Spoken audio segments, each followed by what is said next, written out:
an update on the S&P 500 futures, broad market, top 500 companies in the world here. And I had mentioned in my previous video this primary trend line here, hidden trend line off the April highs of the COVID recovery here. Plenty of reaction to validate it. Put in a three upside down bearish pattern, broke down. I had mentioned it as a shorting op. Came down on my first target, came back tested several days here off the daily time frame, came back, rejected again.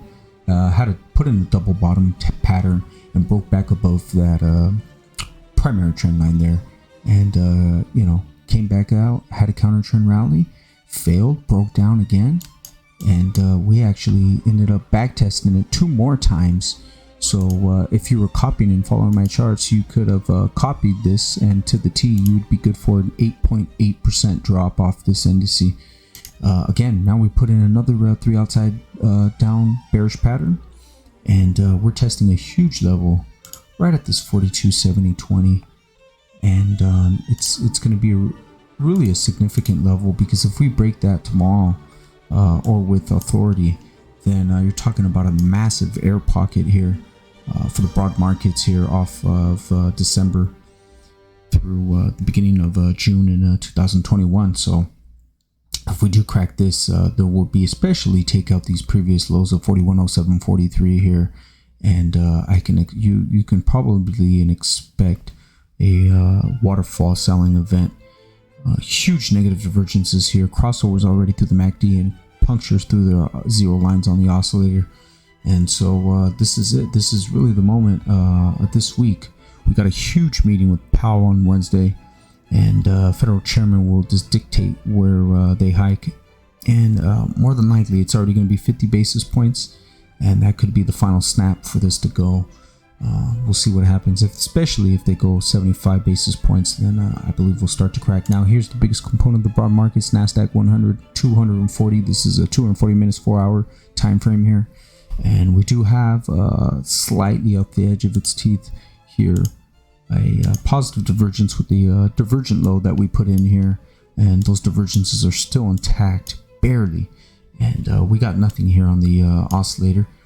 But just off 2 indicators off the RSI and MACD, potential positive divergence here with a bullish falling wedge pattern, and we actually did play it here, put in another divergent small low here, and broke out, back tested this 236 fibs retracement, back tested again, and put a double bottom, and was met with a velocity of selling here. So again, and bounced right off that primary downtrend line here.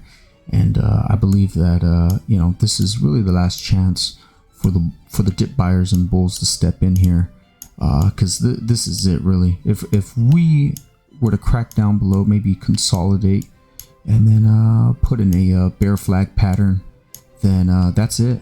We'll burn through these 4-hour divergences. Crossover on this arch will be completely validated off this crossover here on the MACD, and beautiful steep negative and bearish divergences. And if that burns, tech goes, the market goes, Apple goes, the market goes as well, to the heaviest weighting bar none to the broad markets. And here we have Apple here, biggest component of the market, the largest company in the world, off this primary channel here, off the weekly, each candle representing a week here. And this is really its moment of truth. This week and the next 2 weeks, this month, is the moment of the truth for Apple here, and a solid break weekly candle close below 154.13 price support. Not only will take out this 50 weekly moving average that's hugging the bottom of this primary trend line off this primary channel, you'll take out that 154 price support, and that'll put in a sell signal, maybe a back test, great week in the markets. And that's it. I truly believe that we'll get some huge velocity in selling. And if you want me to zoom out here on the Apple chart, you can tell it's been in a huge secular bull market, and plenty of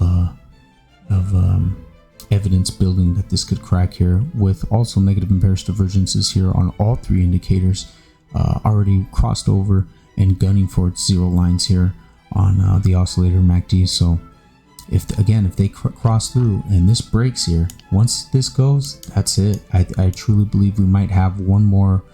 Remember, these weeklies take a long time to play out. 4 candles representing a month, so you're only going to get 4 candles. Again, maybe if you're bullish in this market and you think Powell's going to come out and decide to only hike 25 basis points, you take a shot right here for a 27% swing trade back to the top of this primary channel till new all-time highs. But I don't know. I say the probability in that is pretty low. But you never know. Anything's possible. Anything's possible. There could be a new crisis involved where they have to you give them the authority to unleash more QA and quantitative easing and lowering back interest rates. Who knows? Anything's possible. But these are the key levels to watch. This is the technical analysis on where the charts are and where we are momentum wise. And again, follow these charts, copy these charts, and if there's anything new that develops, I'll let you know.